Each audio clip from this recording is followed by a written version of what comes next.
Victoria, capital of Hong Kong, was in festive mood. This was the long-awaited day when all, the very young included, saw Britannia at anchor in the harbour. The Governor, Sir Robert Black, was at Queen's Pier to welcome the Duke of Edinburgh. 14 years ago, as Lieutenant Philip Mountbatten, His Royal Highness came to Hong Kong in the wake of the Japanese occupation.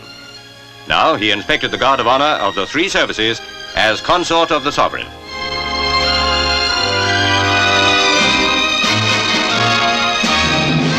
That ceremony over, it was the turn of the people to cheer him. Chinese make up the big majority of the population of Hong Kong Island. Of late years, to share in the freedom and prosperity of British rule, refugees from Red China have swarmed into the colony, and close on 1 million people now live on the island itself. The combination of a wonderful natural harbour and freedom from customs duties makes the port of Hong Kong one of the busiest in the world. But understandably on this day, commerce took a back seat.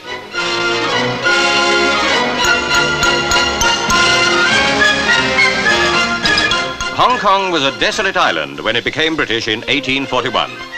Now, happy and thriving, it has been able to absorb the refugees.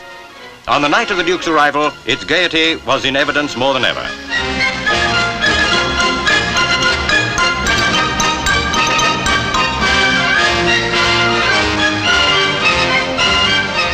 Next day at Government House, there was a garden party where, in a friendly and informal atmosphere, hundreds of prominent people met the Duke.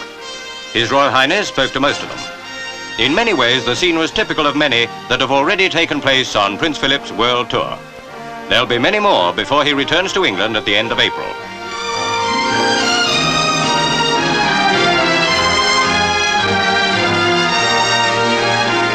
It has become a commonplace to talk of royal ambassadors, but here at Hong Kong was evidence that by his gift of making friends of the people he meets everywhere, the Duke is an ambassador indeed.